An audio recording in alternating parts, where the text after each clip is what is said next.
वाणी प्रचारिणे निर्विशेषा शून्यवादी पाश्चात्य देशतारिणे। ओम नमो भगवते वासुदेवाय। ओम नमो भगवते वासुदेवाय।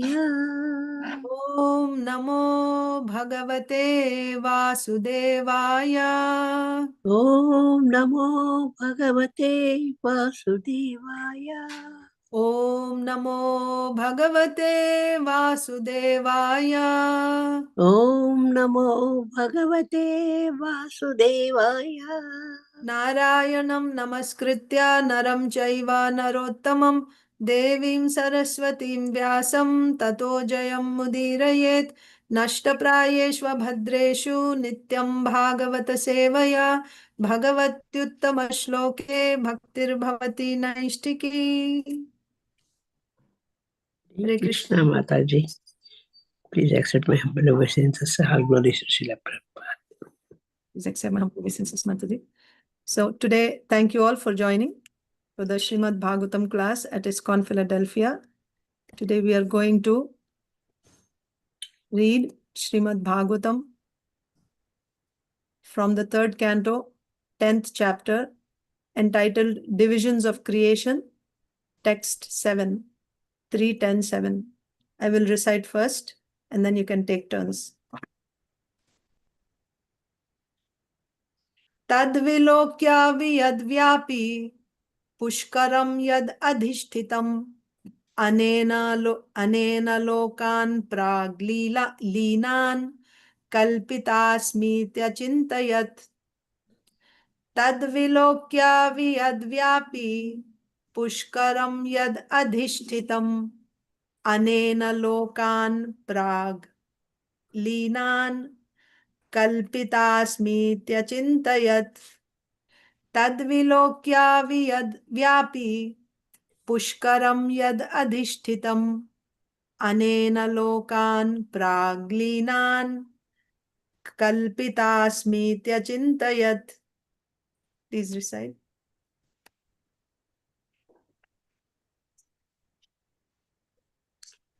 तद्विलोक्य व्यापी पुष्करं यद् अधिष्ठितम् अनेन लोकान् प्राग्लीनान् कल्पितास्मित्यचिन्तयेत्।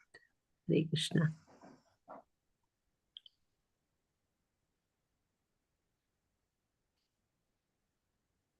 हरे कृष्ण।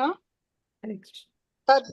तद्विलोक्य वियात्यापि पुष्करं यत् अधिष्ठितम् अनेन लोकान् प्रलीनान् कल्पित अस्मित्यचिन्तयत्। हरे कृष्ण। तद्विलोक्यापि पुष्करं यदिष्टतम् अनेन लोकान् प्रातिहान् चिन्तय। हरे कृष्ण। हरे कृष्ण। विलोक्य विवदव्यापी पुष्करं यद् अधिष्ठितम् अनेन लोकान् प्राक्लिनान् कल्पितास्मित्यचिन्तयत्। हरे कृष्ण। हरे कृष्ण। तद्विलोकय वियद्व्यापी पुष्करं यद् अधिष्ठितम् अनेन लोकान् प्राग्लीनान् कल्पितस्मिति अचिन्तयत्। हरे Krishna. Okay, let's do word-to-word translation. Thank you. Tat vilokya, looking into that. Vilokya means to see. Tat means that. Tat vilokya, looking into that.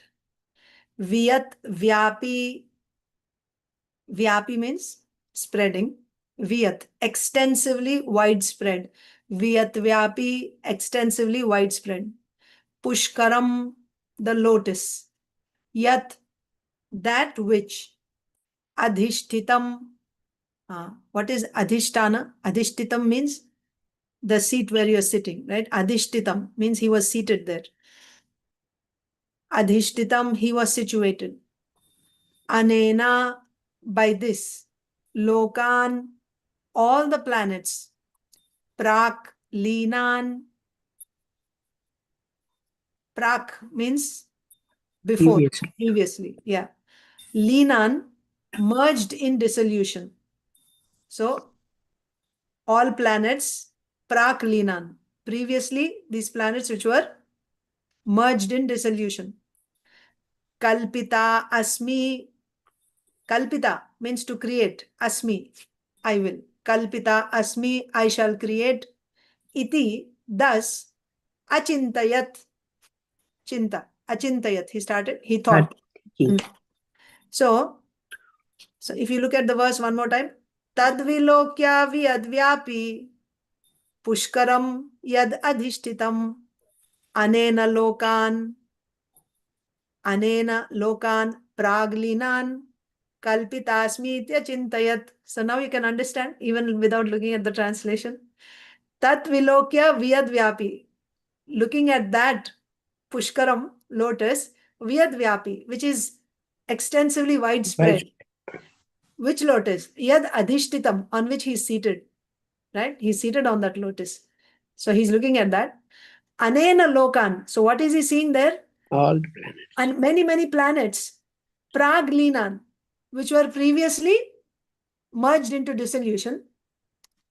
Kalpitasmi iti achintayat. So all the planets which are dissoluted, that means which were submerged in water previously, he is now thinking that I will create them. Kalpitasmi achintayat. So now let's see Srila Prabhupada's translation and purport. Thereafter, he saw that the lotus on which he was situated was spread throughout the universe. And he contemplated how to create all the planets which were previously merged in that very same lotus.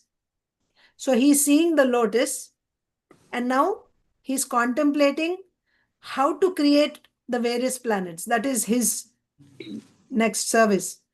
Which the planets which were previously merged in that same lotus, how to create them, he's contemplating.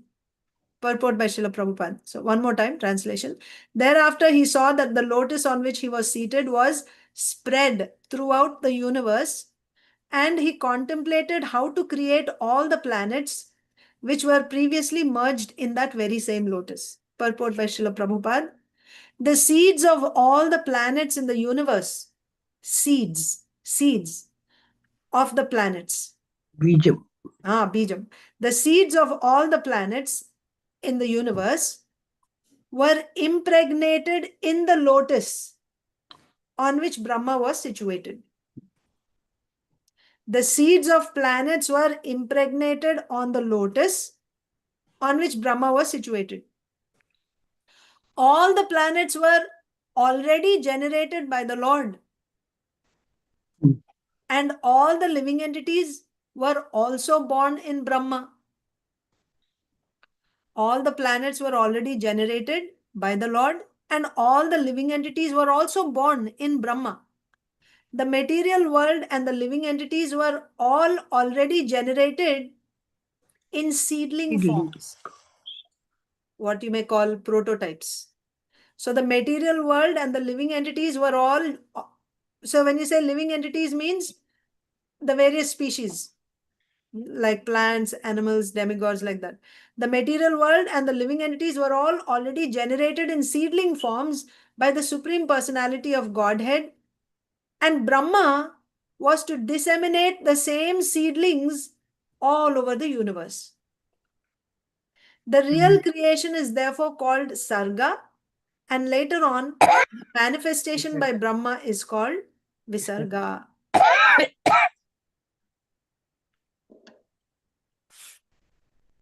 Om Jnana-timirandhasya Jnananjana-salakaya Chakshurunmilitam Yena Tasmai Sri Gurave Namaha.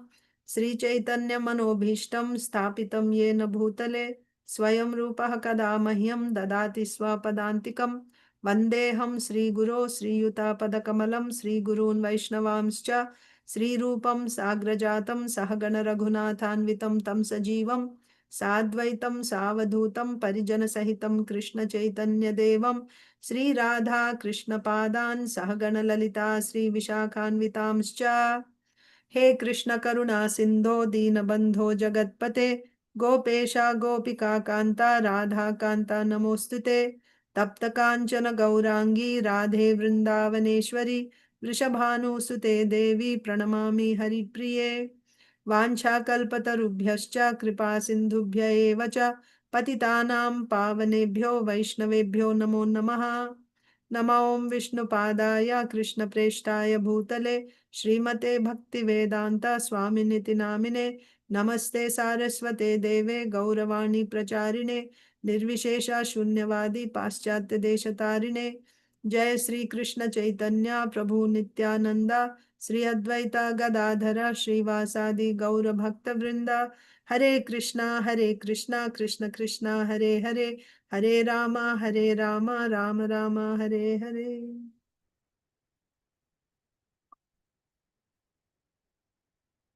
So this is the 10th chapter, and this chapter is entitled The Divisions of Creation.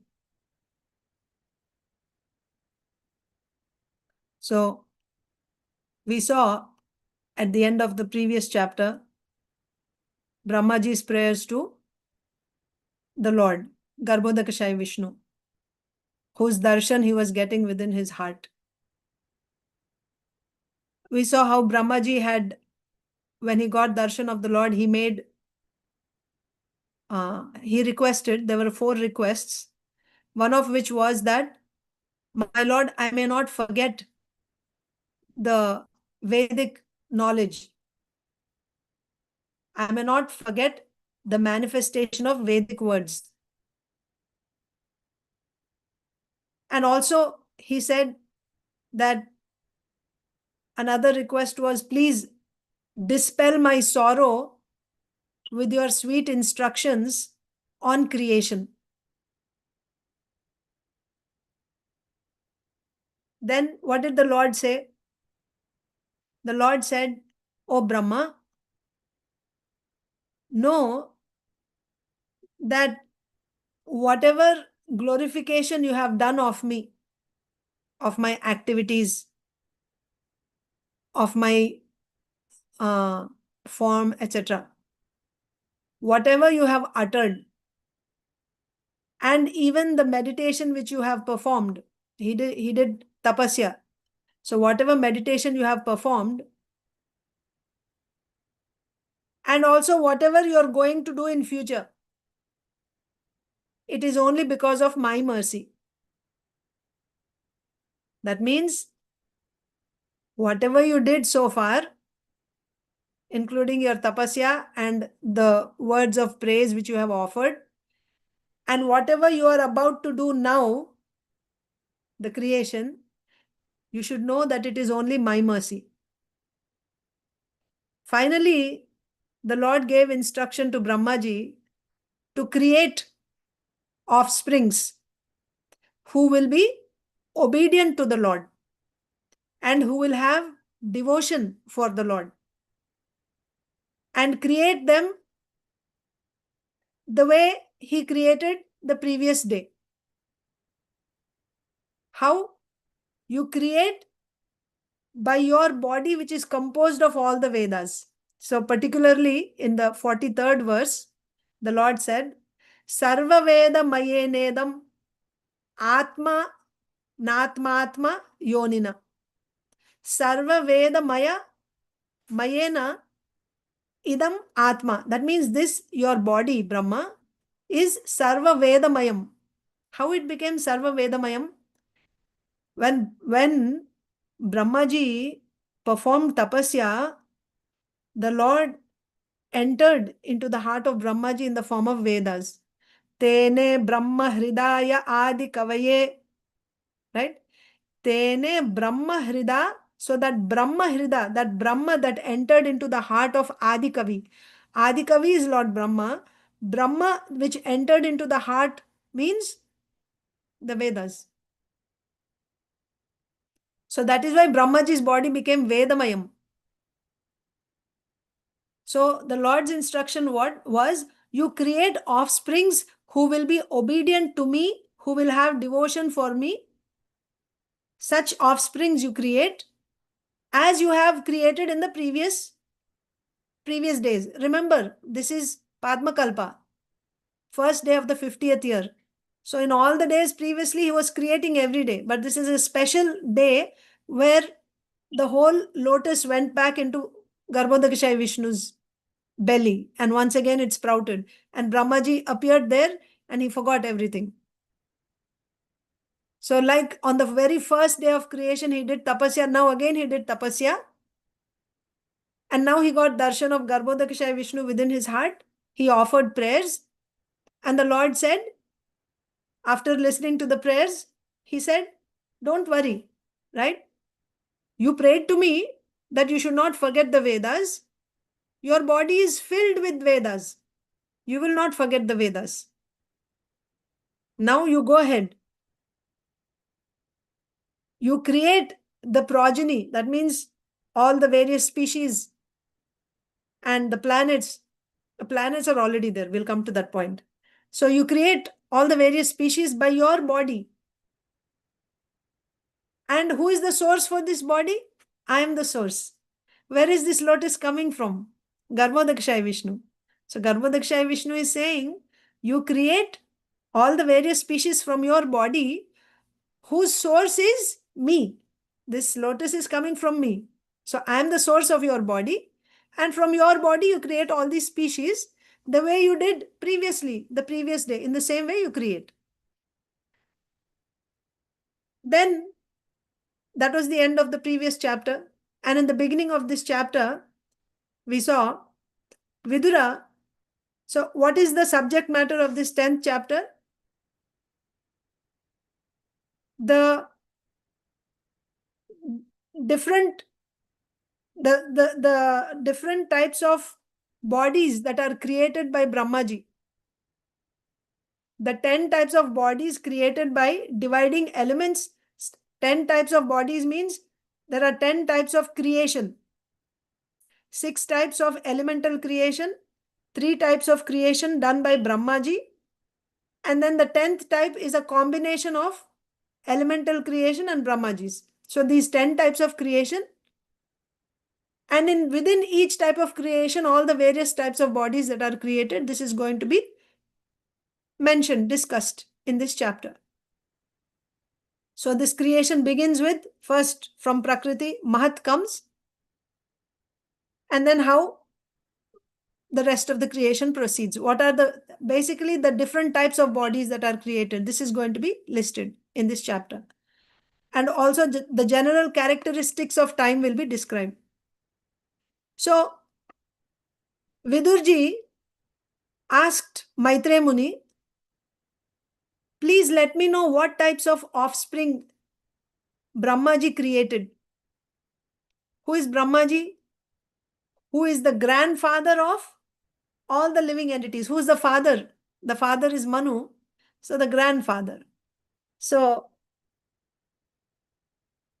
what are the different types of offsprings that are created by Brahmaji, who is the grandfather of all the planetary inhabitants? And he created them from his own body and mind. So after the Lord told Brahmaji, you create like this, he disappeared. So now Vidurji is asking, after the Lord's disappearance, what are the various forms that Brahmaji created? That is his question. And he said, tell me everything, whatever I have asked you, right? Please remove all my doubts. Maitreya Muni begins to answer that Brahmaji, after the Lord disappeared, because what was the Lord's instruction? You remember, in order to create? The Lord said, you should fix your mind on me, on my form. And you should chant the mantra, my mantra. By this, you will get the qualification. That means you'll get all this Vedic knowledge by which you can actually create. So therefore, after the Lord disappeared for 100 years, Brahmaji performed meditation while chanting mantra. So Brahmaji thus engaged in meditation for 100 years, as advised by the Lord, absorbing his mind on Lord Narayan. Then, after 100 years, what did Brahmaji see? This lotus on which he was seated, it is trembling. And this lotus, and what is he seeing all around outside this lotus? He's simply seeing water, the water of devastation. That water is also trembling. Why? Because of powerful wind. So, at the time of pralaya, at the time of annihilation or devastation, there is very fierce wind and, agitation in the waters. Now it's the time for creation, but apparently that effect of devastation is still there. The winds are still blowing. So therefore the lotus was trembling, the water was trembling. Brahmaji saw that.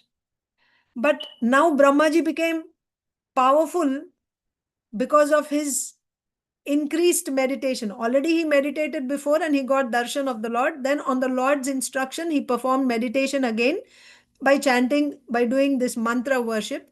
So now he became even more powerful. So by that power of his meditation and mantra worship,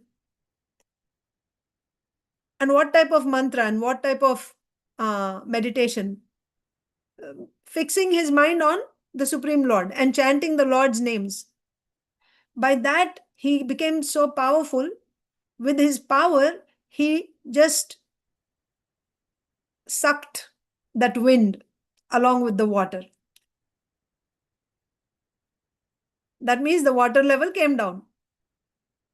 Now what is Brahmaji seeing? That is today's verse.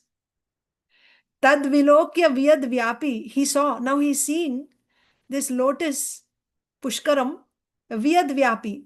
It is extending, extensively widespread. That means it is huge. And he's seated on that lotus, yad adhishtitam.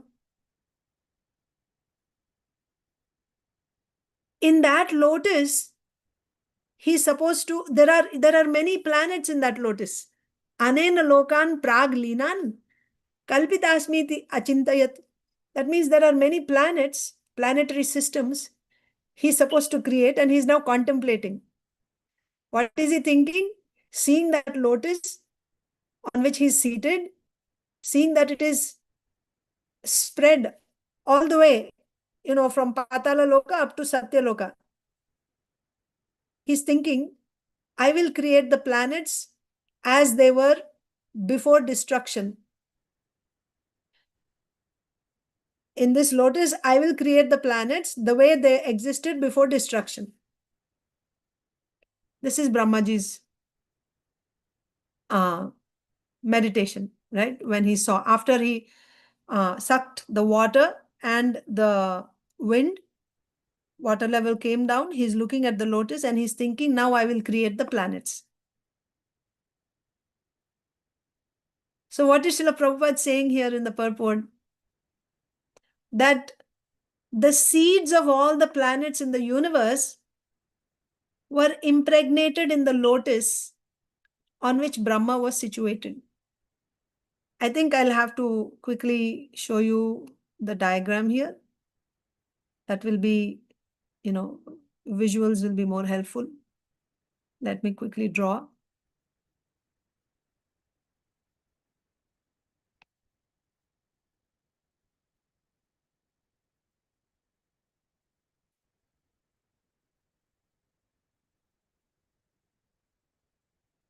Creation, we repeat it again and again, but it is very important because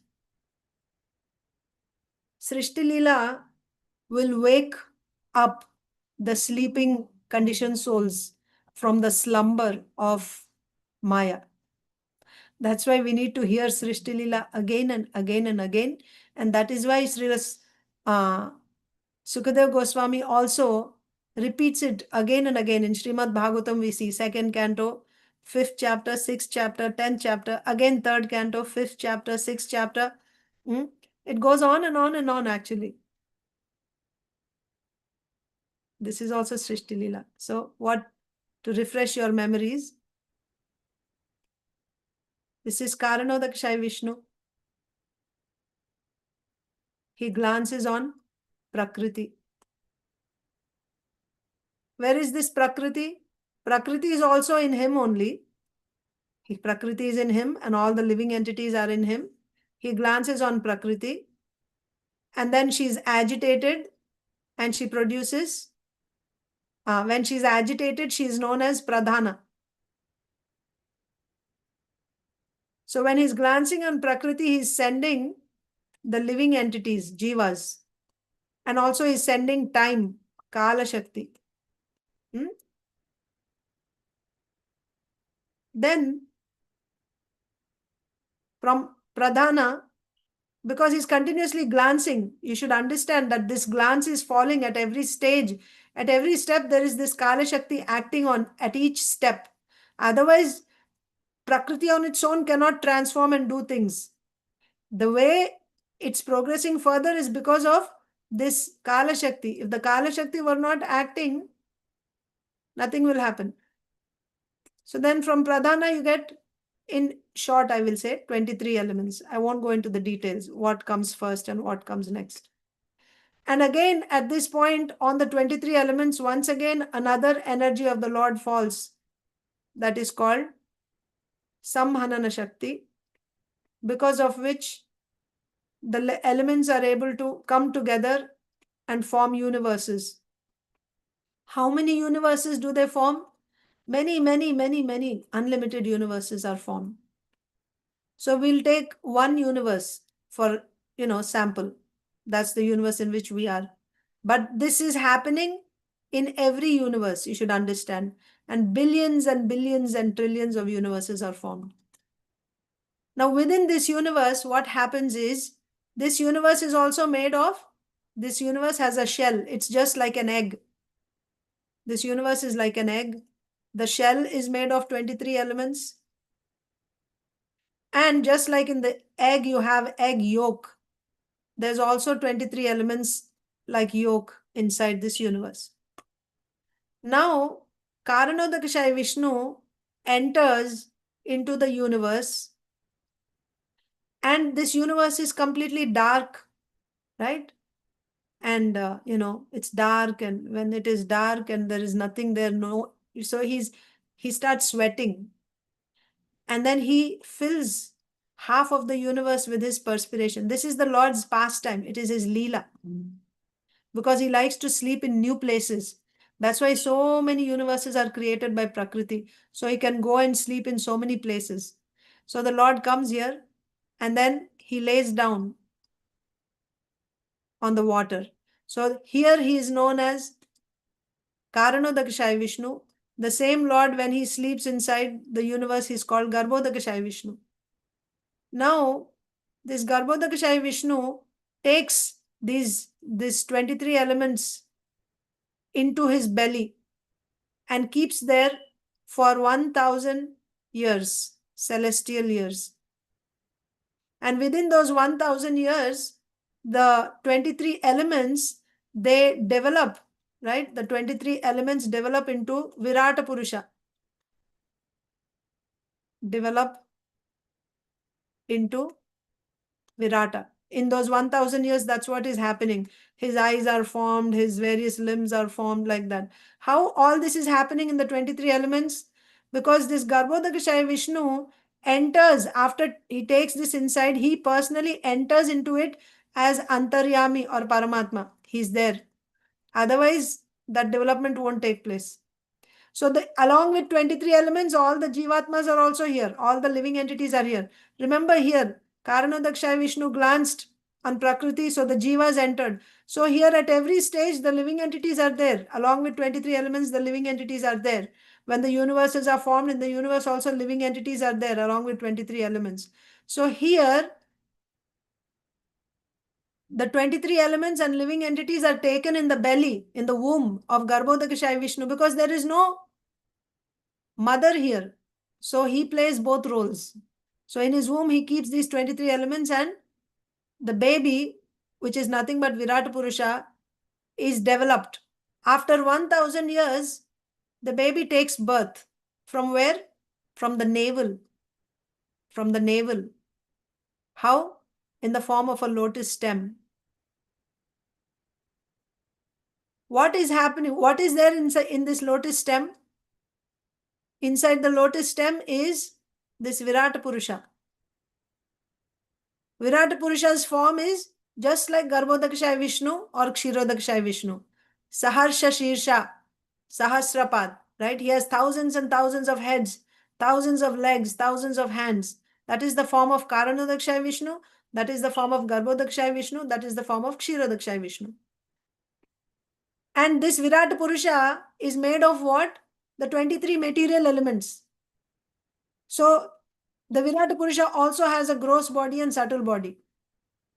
Virat Purusha also has gross body, subtle body. Gross body is made of gross elements. Subtle body is made of subtle elements. So the gross body of Virat Purusha is the aggregate of all the gross elements in the universe. The subtle body of Virat Purusha is the aggregate of all the subtle elements in this universe. And simultaneously, when this lotus is produced, there's a lotus flower on top. Who is there on top of this lotus flower? Brahmaji. So 3 personalities are born from Garbhodakshaya Vishnu.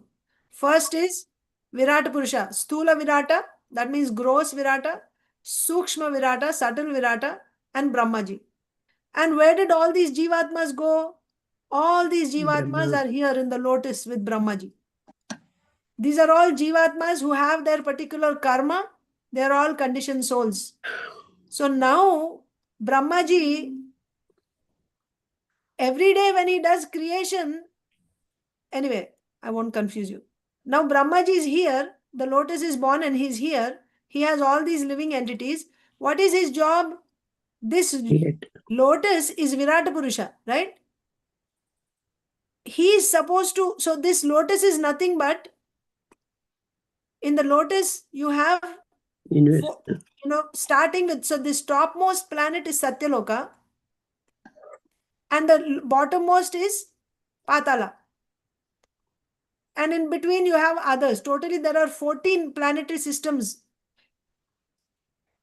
He's supposed to give bodies to all these living entities, subtle and gross bodies. From where he will give?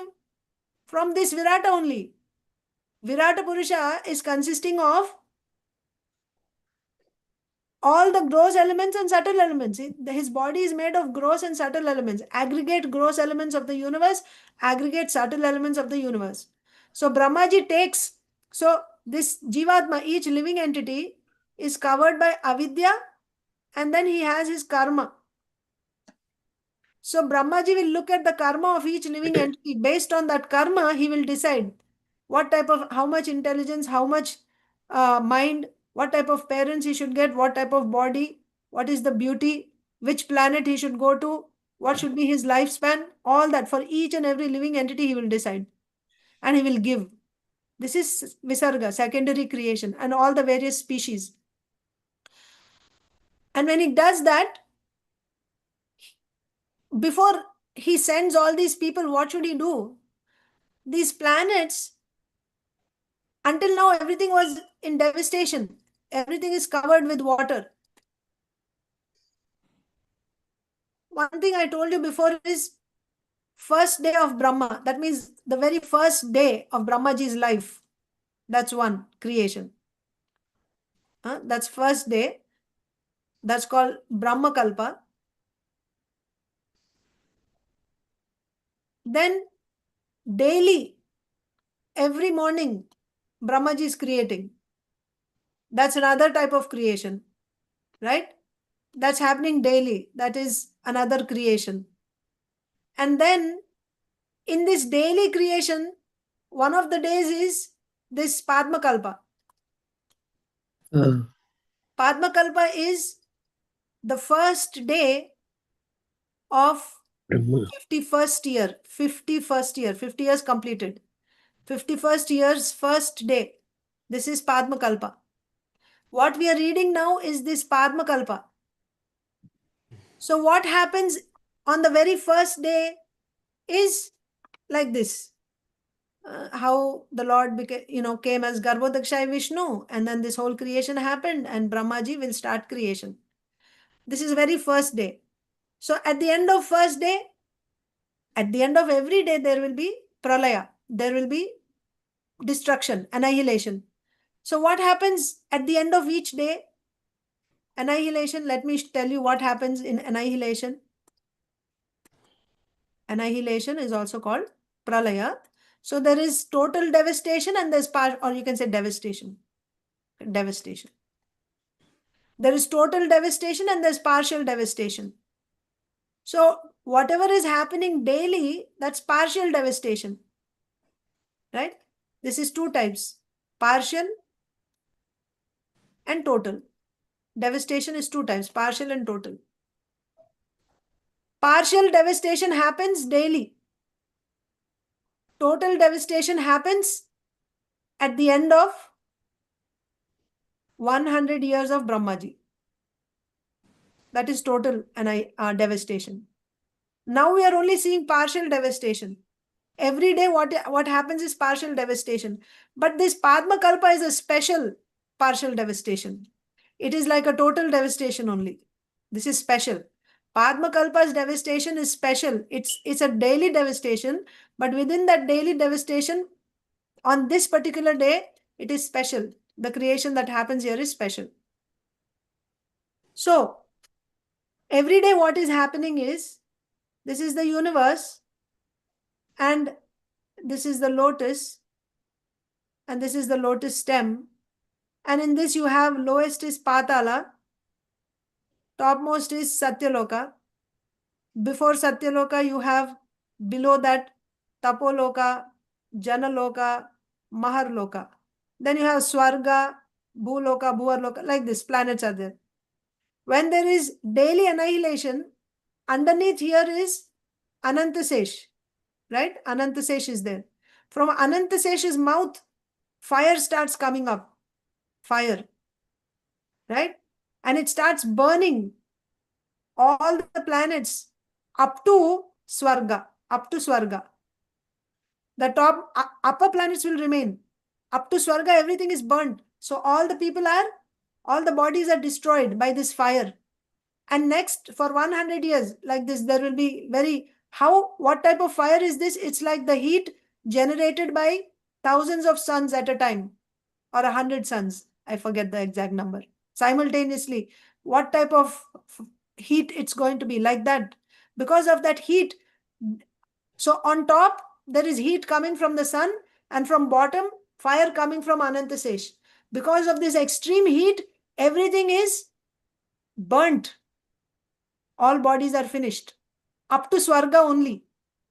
This heat can be felt even in Maharloka. So the people of Maharloka move to higher planets. They cannot stay there. But they don't die. Their bodies remain. Upper planets remain. And next, after this fire, there is rainfall. Severe, devastating rainfall. Like the one that Indra sent after Govardhan Puja. The rains they fall not in drops but in pillars, big pillars.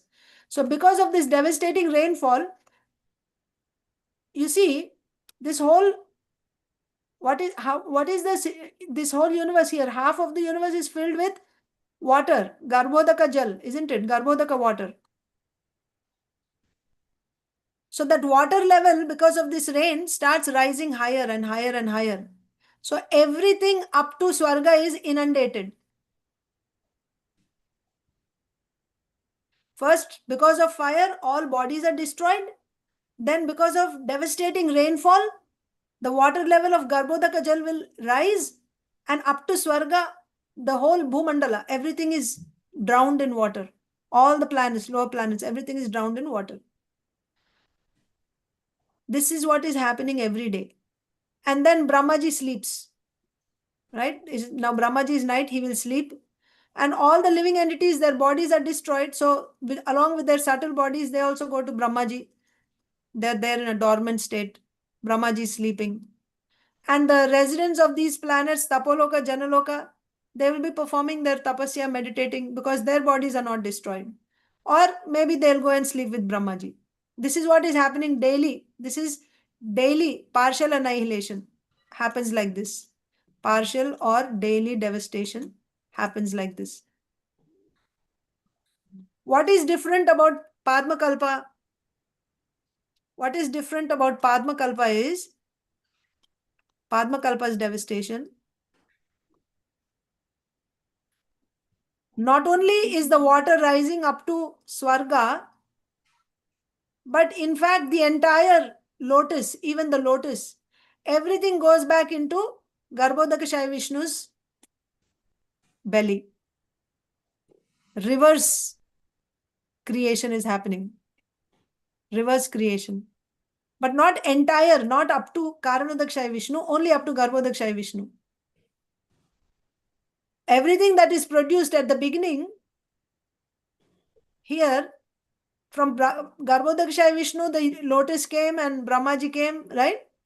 And then Brahmaji created all this. That's what we are going to see now, what Brahmaji creates. But this whole thing happens like reverse creation. Just like, you rewind a video, things start moving back. Like that, everything is going back into Brahmaji's belly one more time. This happens in Padmakalpa. And just for one blink like this, Garbhodakashayi Vishnu sleeps for a moment like this, and he's looking at, his creation, which is now inside his belly. He glances on all these living entities. And once again, he brings out this lotus. So one more time in Padmakalpa, this is happening in Padmakalpa. One more time, like on the first day of Brahmaji, the lotus is sprouting out, right? This is happening again. So in the lotus again, there will be the Virat Purusha, and there will be lotus, flower on top. This is the stem, flower on top, and Brahmaji here. So this is where we are now in the 10th chapter. Now Brahmaji has to create. Again, every day he does not forget. Why? He sleeps at night, he wakes up in the morning, only up to Swarga everything is devastated. He didn't lose his body or anything. So when there's no change of body, there is no loss of memory, isn't it? You remember in this life some things that happened because your body is not changed. But if I asked you in your previous life, who are your parents, what you did, you don't remember. Why? Because you changed the body. So here Brahmaji, he's here, he just slept and he woke up. He slept and he woke up. So he remembers every day. He doesn't do tapasya every morning. Oh, how I should create, what is happening. That bewilderment doesn't happen. That happened on the very first day when he was created. But now again, on the first day of 51st year, because everything went back into Garbhodakashayi Vishnu, once again the Virata Purusha appeared and Brahmaji appeared. Now Brahmaji is bewildered. And again he does tapasya. Now he gets darshan of Garbhodakashayi Vishnu in his heart. And after getting darshan of Garbhodakashayi Vishnu, he's praying to the Lord. I have to create, I may not forget the Vedas. Then the Lord said, don't worry, your body is Vedamayam, right? So the Lord enters the heart of Brahmaji in the form of Vedas. And he says, with your body now, because this body is also called Hiranyagarbha. Brahmaji's name is Hiranyagarbha. Because this body, it's the whole lotus. The stem and the flower, it is all one unit. Brahmaji is here, and this lotus is also his body. You can take like that. So therefore, with your body, everything is here, you just create. So what is Srila Prabhupada saying in this purport? The seed of all the planets is already impregnated on this lotus. What it means here is, you see, what does Brahmaji need to create? He needs that knowledge. Knowledge, yeah. What I should do, what are the forms, what are their names. If you say water, first of all, he should know what is water and what should be its name, what should be its qualities, right? That which flows, that which quenches your thirst, that padartha, that object, water, what is it? And also, when the object is created, its name should be water only, not gasoline. Water is water, milk is milk, gasoline is gasoline. So he should know all the different things. And you know, who is a bird? What is a bird? What are the qualities of a bird? Where does Brahmaji get all this knowledge? And another interesting thing is, there are so many universes. Each universe has a different Brahma. Yes? It's not that all universes have the same Brahmaji. They're all different living entities. But you see, in all universes, exactly same creation is done. Always water means that Padartha only is called Jalam, water. And also you will have Indra is only the king of heaven, Swarga. Same. The planets are named in the same way. No matter how many times this creation is made, whoever that Brahma may be, whichever living entity may come in that position, he will create in the same exact way. How is he able to do? And he's the first created person. There's nobody else who's telling him what to do. Because everything is already there in the Vedas. Brahmaji derives the knowledge of what to create and what is a bird, what is a demigod, what is a Gandharva, what is Apsara, right? And the names also. Brahmaji creates 9 Prajapatis to assist him in increasing the population. Because his task is to create various species of living entities, or Praja. Praja Srija. Creation of Praja is his task. To accomplish this, first he creates the Prajapatis who will expand the Praja. You know how he creates the Prajapatis? He orders them by chanting the Vedic mantra. Vedic mantra, from where? He got that Vedic mantra from where? The entire Vedic knowledge. Entire means again, whatever Vedas are, the Lord's Shakti, the Lord's energy. There's unlimited knowledge, Vedas knowledge. But the Lord gives Brahmaji that much Vedic knowledge which he requires to manage his particular universe. Universes are of different sizes. We are in a small universe. So therefore, our Brahmaji needs only 4 heads. So to manage this universe, whatever knowledge is required, that much Veda is given to Brahmaji of our universe. Oh, In another universe, Brahmaji can have 10 million heads also. That means it's a big universe. He will need more Vedas there. So he will be given greater portion. Like that. And Brahmaji doesn't have all the Veda with him. Vyasdev has. Because Vyasdev is an incarnation of the Supreme Lord. He has all the Vedic knowledge with him. But Brahmaji, he is given whatever is needed to do his job.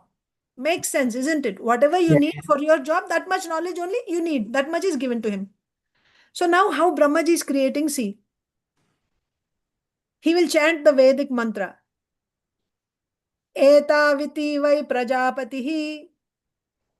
Eta viti vai prajapatihi. This is a Vedic mantra. What does this mantra say? The translation is, you are Prajapatis. The mantra is saying you are Prajapatis. The word, the word, let's say Jalam or Prajapati, that word has potency in it. It carries potency. So when he utters that mantra, you are Prajapati, because that mantra carries that potency, that personality manifests. This is how Brahmaji is creating. Eta vai Prajapatihi, then Prajapati is manifest because of that mantra. And those words are carrying that power, that potency. By chanting this mantra in the Vedas, he created the Prajapatis. And after he created them, he also named them. That mantra is saying you are Prajapati means he's also doing the Namakarana. You are Prajapati. You are called, you will be called Prajapati. And by saying Prajapati, he created also. Where is this potency? This potency is in the Vedic, the words, the mantra. Similarly, next, he will say, Devan, Asrugan, iti Manushyan, Indava, iti Pitaro. Other types of population also is creating. Devan, demigods. Asrugan means Rakshasa, Manushyan, human human beings. beings. And Indava means Pitra Devatas. Indava and Pitaro, like this. So by uttering that name, he is creating the various species. This is the example to show that Brahmaji is creating following the Vedas. Therefore, even if this Brahmaji is not there, next creation, another Brahmaji comes, the manual is the same. Vedas are the same. Yeah. Exactly the same way it will be created. Whoever comes, it doesn't matter. They will be given with this Veda, and that is how creation will proceed. By uttering this, now he has to create the planets. Now our present verse is saying he's looking at this lotus and he sucked up all the water and air, and in the lotus he's supposed to create the planets. You know, some of the planets are already there and some he creates also. But when he creates, what do you mean by that creation? He's chanting the Vedic mantra. So if he'll say, Sabhur iti vyaharat bhumim asrujata.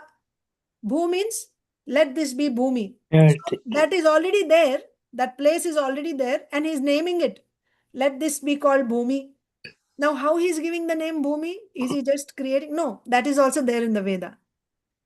This particular planet which looks like this should be called Bhumi. By uttering the Vedic mantra, by saying Bhumi, he's saying you should be Bhumi, so it became Bhumi and it got the name Bhumi. And its use also started. Now on the Bhumi, he will send various people who are qualified to live on the Earth planet. So the planets, some of the planets existed before Brahma's birth. That means they are created by, actually the planets, planetary systems, 14 planetary systems are created by Garbhodakashayi Vishnu only. They're not created by Brahmaji. But the names, but within the planetary system, it's a system consisting of many planets. So the various lokas, Brahmaji can create. Planetary systems are already created by Garbhodakashayi Vishnu. These 14 planetary systems are situated on the body of Virata Purusha. And Brahmaji is naming these planetary systems.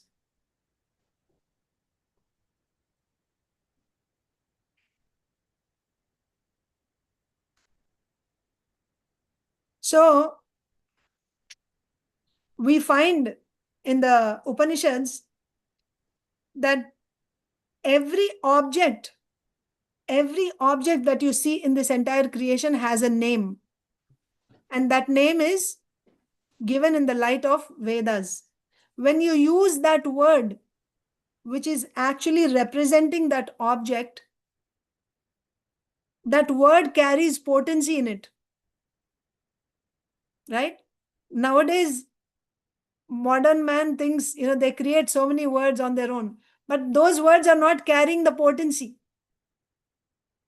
The words that are there in the Vedas, they are carrying that potency. Who named every object in this universe? On what basis the name is given? Whatever existed before Brahmaji was named by Brahmaji. So that which already existed, he gave the name following the Vedas. And whatever he created, he named that also following the Vedas. So now you tell me, what was there before Brahmaji's creation?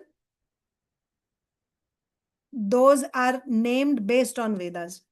Whatever is created by Brahmaji, by the way, how did he create? He created by following the Vedas only, by chanting the mantras of the Vedas. And the name is given by Brahmaji based on Vedas. Is there anything which is outside of the Vedas? Is there any knowledge which is unknown to the Vedas? In this entire creation, is there anything which is not there in the Vedas? You're all there?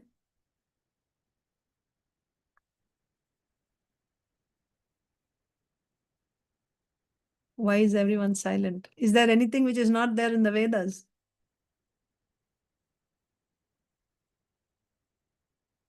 No, No, No. there isn't anything. no. You cannot find anything. In fact, not just within this creation, within this universe, even outside this universe also, Everything is already, spiritual world also. Everything, is the already there. Vedas have full knowledge. Everything is there in the Vedas. Yes. So coming to our verse today, what Srila Prabhupada is saying is the seed of all the planets in the universe were impregnated in the lotus on which Brahmaji was situated. All the planets were already generated by the Lord, and all Yes. the living entities were also born in Brahmaji. Yes. That's why I showed you the whole procedure, how creation happened. So in those 23 elements, everything which is needed for creation is there. What are the various species? That is already there in the Vedas. How to create the mantra is also there in the Vedas. Brahmaji has to come and he has to utter the mantras that are there in the Vedas and create based on what is. And what are the Vedas? The Vedas are Brahma. It's called Brahmas. Brahma. It is the Lord's energy only. That is why Srila Prabhupada is saying that all planets were already generated by the Lord and all living entities were also born Right. in Brahma. The material world and living entities were all already generated in seedling forms by the Supreme Lord. Why seedling form? Because that is there in those mantras. It's there Mantras, already. yeah. By saying that name, he's giving a form to that seed. Yeah. By uttering, because the potency is there in that word itself. And Brahmaji, he's going to disseminate the same seedlings all over the universe. Now, all these species he will send. The Devata should go to Swarga, Rakshasas will go to lower planets, Manushas will go to earthly planet, like that. So, first creation is by the Lord. It's called Sarga. The elements are created. So, I want to tell you one more thing today. Today is actually the disappearance day of Srila Baladev Vidyabhushan. So talking about Vedas, there is a very nice pastime of Srila Baladev Vidyabhushan. It's almost time, but I will see how much I can cover about Srila Baladev Vidyabhushan. Srila Baladev Vidyabhushan was born in the, between 1720, 1790. Nobody knows when he was born, what his date of birth, which place, because being such a humble Vaishnava, he never talked about his birth and his place of birth, his parents. We don't know. But we have some idea that he was born in a village near Remuna, where Kirchor Gopinath is there in Orissa, somewhere there. He was the son of a farmer, a Vaishya, but he was, a Sanskrit scholar at a very early age. He was, he had this aptitude for learning Sanskrit. So he got thorough education in Sanskrit, in rhetoric, in logic, and Vaishnava scripture. He traveled and he actually took sannyas in the Madhva Sampradaya, Tattvavadi school. Then he came in touch with a disciple in the line of Gauridas Pandit. Gauridas Pandit is Nityananda Prabhu's line. So after Gauridas Pandit, Hridaya Chaitanya, then Shyamananda Pandit, then Rasikananda Prabhu. So his disciple, Rasikananda Prabhu's disciple is Sri Radha Damodar Dev Goswami. So when Srila Baladev Vidyabhushan was a sannyasi from the Madhva school, Tattvavadi school. After meeting this Vaishnava, of course, Tattvavadi school, they're also Vaishnavas only, but meeting the Gaudiya Vaishnava, Radha Damodar Dev Goswami, he studied Srila Jiva Goswami's Shat Sandarbha under Srila Radha Damodar Dev Goswami, and he actually got initiated into the Gaudiya Vaishnava Sampradaya. For the first time, he understood the philosophy of Sri Chaitanya Mahaprabhu in accordance with the Vedanta Sutra, and thus he accepted formal initiation. And he was very, very well known in all intellectual circles. Then he came in contact with Srila Vishwanath Chakravarti Thakur in Vrindavan, and under Srila Vishwanath Chakravarti Thakur, he studied Srimad Bhagavatam. That is why in our disciplic succession, we see Srila Baladev Vidyabhushan is seen as the disciple of Srila Vishwanath Chakravarti Thakur. There is a very interesting story. Please give me 5 more minutes. I'll try to finish it. With regard to Baladev Vidyabhushan, because we are talking about Vedas, Srila Baladev Vidyabhushan is the one who gave us the commentary of Vedanta Sutra following Gaudiya Vaishnava Siddhanta. So Vedanta Sutras are given by Srila Vyasdev. We all know that. Vyasdev, first of all, he gave us the Vedas and Puranas and Itihasas.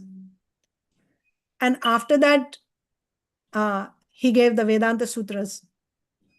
Vedanta Sutras is the essence of all the Vedas, Upanishads, Itihasas, Puranas. He gave us the essence as Vedanta Sutras. Of course, after that, Narad Muni came, and then the commentary of the Vedanta Sutra he gave in the form of Srimad Bhagavatam, Vyasdev. So the Vedanta Sutras are accepted as the ultimate pramana for all knowledge, the Vedanta Sutras of Vyasdev. That means this is accepted by all schools of philosophy. Everybody accepts the Vedanta Sutras as the ultimate pramana. So therefore, whenever you want to enter into a debate with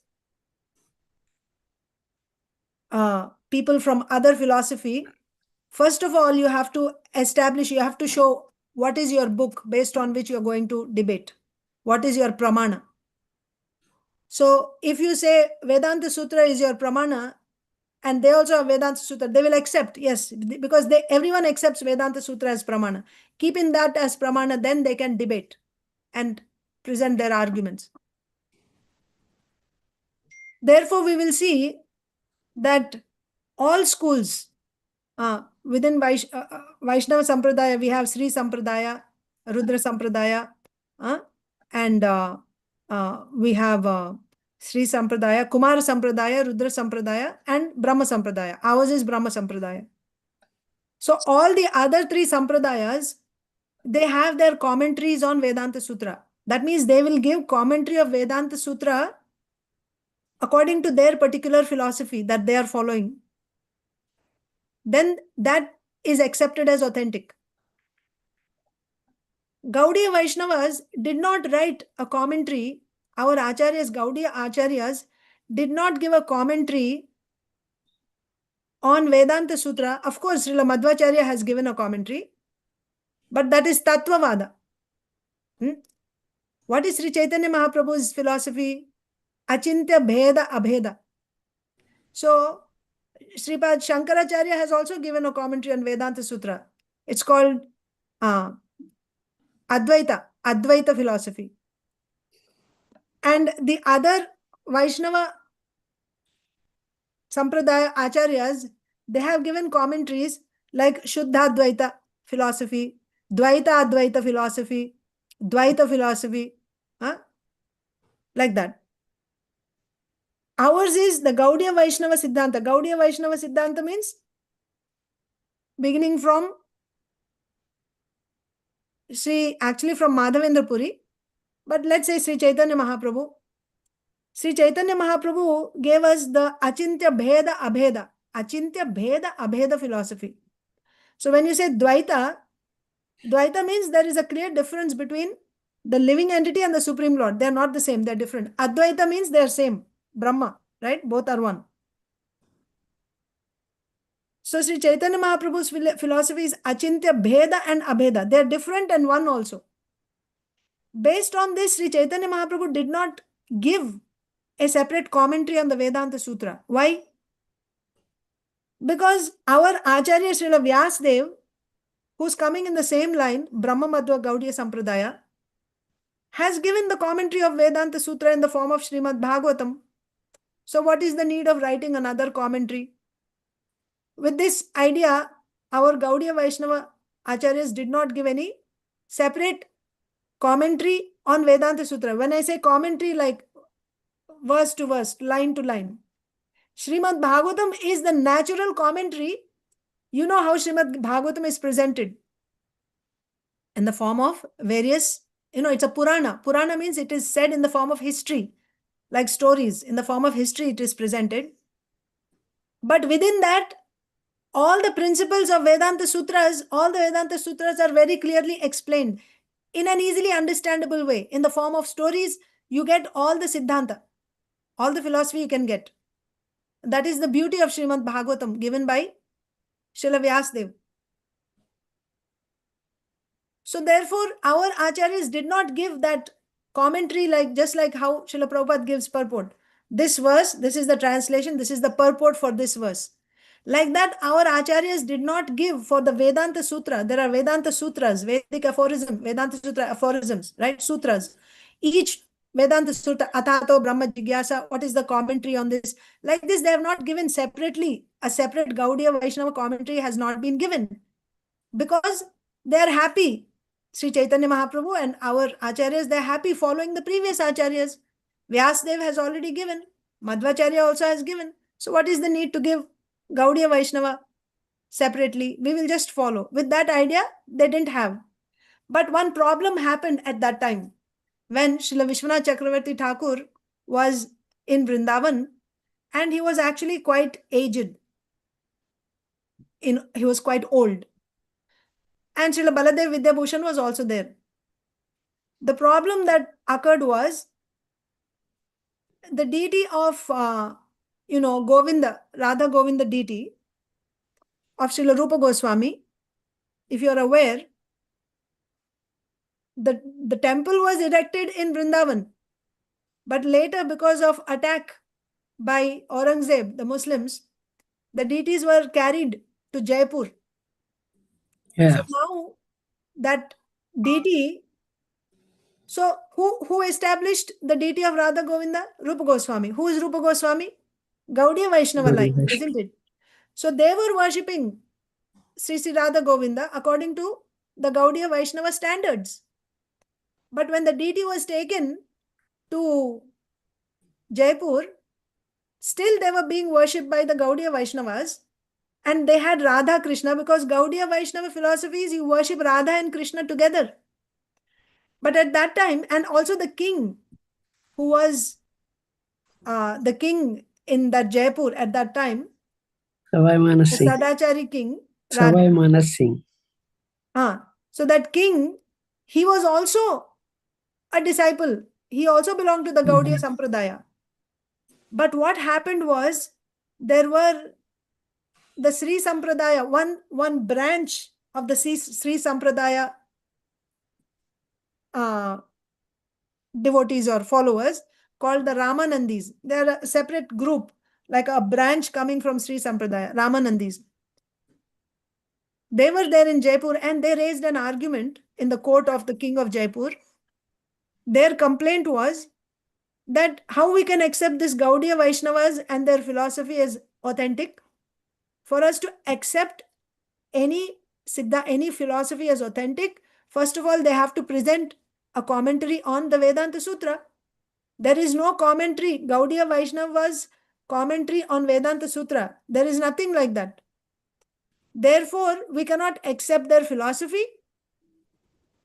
Naturally, we can also not accept their type of worship. People who are following Gaudiya Vaishnava philosophy, the Gaudiya Vaishnavas, they are not qualified to worship the deity of Radha Govinda. All worship of the deity should be turned over to Sri Sampradaya. Gaudiya Vaishnava should not worship the deity of Govindji. You know Govindji, by the way, Srila Rupa Goswami started, but you know how Govindji appeared? Govindji was one of the original deities, the temples that were established by the great grandson of Lord Krishna, Vajranabh. Rupa Goswami, on the order of the Supreme Lord, he actually unearthed, he found Govindji. A cow would go every day and would be releasing her milk. And then he saw this. And then he went and had that place dug and Govindji came. So naturally, everyone will want this. So Sri Sampradaya is saying the Gaudiya Vaishnavas are not, matlab the Ramanandis, I'm saying, they are saying that the Gaudiya Vaishnavas, they are not qualified to worship the deity. The worship of the deity must be handed over to Sri Sampradaya. And they also had an objection to worshipping Srimati Radharani next to Govindji and Sri Gopinath. They said this is not authorized. Where do you find in the Shastras that Krishna should be worshipped with Radharani? So now the king was in difficulty. So, because he was also from Gaudiya Sampradaya, secretly, quietly, he sent a message to Vrindavan, to Srila Vishwanath Chakravarti Thakur, who was at that time, contemporary leader of all the Vaishnava, Gaudiya Vaishnava society at the time. He was pretty old. He was, I think, like in his 90s or something.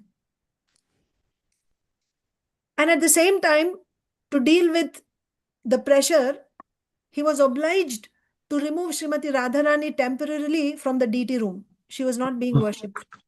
Oh God. And also, he had to suspend all the pujaris who were Gaudiya Vaishnavas from taking part in deity worship. They were not allowed to worship. So it was a big problem. And he sent a message to Chakravarti Pad, Srila Vishwanath Chakravarti Thakur, that please do something to solve this problem.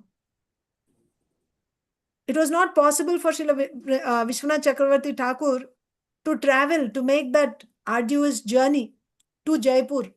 We didn't have trains and airplanes back then. They would walk or maybe go by bullock carts or something. So it was not possible for him to travel in that age.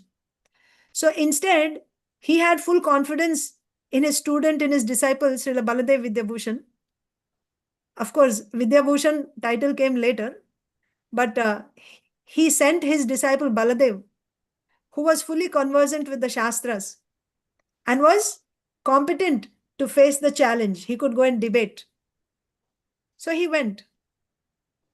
And he sat in that assembly and he quoted Shastra, establishing the Gaudiya Vaishnava Siddhanta.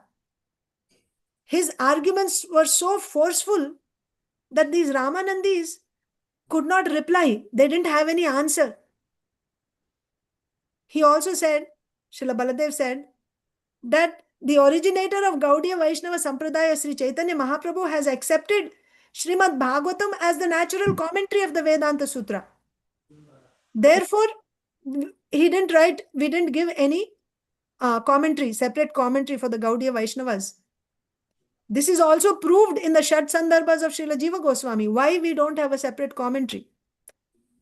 Srila Prabhupada also says that the reason why Chaitanya Mahaprabhu didn't give a commentary on Vedanta Sutra is because Srimad Bhagavatam is given by Vyasdev, who's coming in the same line, and also it was given by Madhvacharya. So they were happy simply following in the footsteps of previous acharyas. But these Ramanandis could not accept this. They refused. Unless you have a comment, because they were losing the debate, you see. They were not able to prove. On a philosophical basis, they couldn't prove. They were losing the argument. They were losing their ground. So they said, we don't even want to talk with you. You are not fit to participate in this debate. We cannot accept any of your arguments. First of all, your first qualification is you have to have your Vedanta Sutra commentary. That's when you can even enter into a debate with that. So now, Srila Baladev said, okay, I will give you the commentary. He promised them. And they gave him 18 days to write the whole commentary and keep it ready for discussion, to present the commentary. And they were pretty aggressive in their mood. Their mood was, either you fulfill this condition, put up or shut up, right? You cannot speak. You cannot speak if you don't present the Vedanta Sutra. And you just have to go back. Oh. Now he was very anxious, transcendentally anxious, Srila Baladev.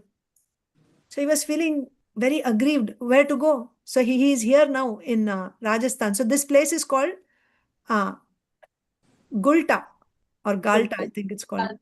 Galta. So this is the place where this debate was going on. So Baladev ji went to Jaipur to Sri Sri Radha Govinda, Govindji's temple. And he offered his Dandavat obeisances and he informed Sri Govinda Dev what is happening. And he didn't know how he's going to give that commentary.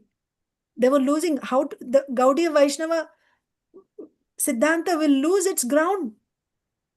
That night, the Lord appeared to him in a dream and instructed Srila Baladev that you just write this commentary on Vedanta Sutra. I will dictate to you what you should write. You just write and I will dictate it to you. And no one will be able to refuse to accept.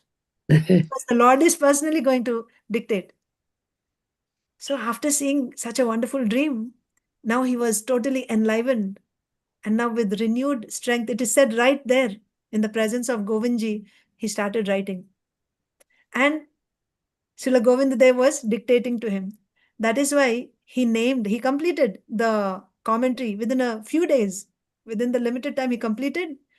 And he named that work, the commentary, Govinda Bhashya, the words of Govind. And there he says, Vidya Rupam Bhushanam me pradaya kyatim nityatena yo mamudaraha. Sri Govinda Swapna Nirdishta Bhasho Radha Bandhu Rangaha Sajiyat. That means, may he who so mercifully and munificently was kind towards me and bestowed his favor by ordering me in a dream to write down this commentary, his own commentary, which he would compose himself, and which now attained such renown amongst the learned circles that they bestowed upon me the title of Vidyabhushan. So after he gave this Govinda Bhashya, he was given the title of Vidyabhushan. May that dear friend of Srimati Radharani, who holds him dearer than her own life, be glorified. May that Sri Govinda be glorified. This is the prayer of Srila Baladev Vidyabhushan. So bringing that commentary, once again he came into the assembly of the Raman and the scholars. When he read the commentary, everyone was speechless. What can they say? So this was the victory of Gaudiya Sampradaya. It was announced far and wide. The king and all the Gaudiya Vaishnava devotees, they were floating in an ocean of bliss. This debate took place in the year 1628 at Galta, near Jaipur. So there is much more about Srila Baladev Vidyabhushan, but we ran out of time. Just some of his works, his writings, Govinda Bhashya, as we discussed just now, Siddhanta Ratna, Vedanta Shamantaka, Prameya Ratnavali, Siddhanta Darpana, Aishwarya Kadambini, Samhitya Kaumudi, Chanda Kaustubha, Kavya Kaustubha, Bhagavad Gita Bhashya, like this, many are there. Yeah, today is the disappearance day of Srila Baladev Vidyabhushan. I will stop there today, praying that may we all get the mercy, the blessings of Srila Baladev Vidyabhushan, Srila Prabhupada. Thank you all so much. Granth Raj Srimad Bhagavatam ki Jai. Jai. Srila Prabhupada ki jai. Samaveta Gaur Bhakta Vrinda ki jai. Jai. Kalpatarubhyascha kripa sindhubhyev. Indabhyeva patitanam Patitanam pavanam pavanebhyo Vaishnavebhyo Vaishnavibhyo namo namo namaha. Ananta Koti Vaishnav Vrinda ki jai. Thank you. I'm not taking any questions because it's already past time. Hare Krishna. Thank you. Thank you very much for a nice class, Mataji. A Thank lot of information today. you. Hare Krishna.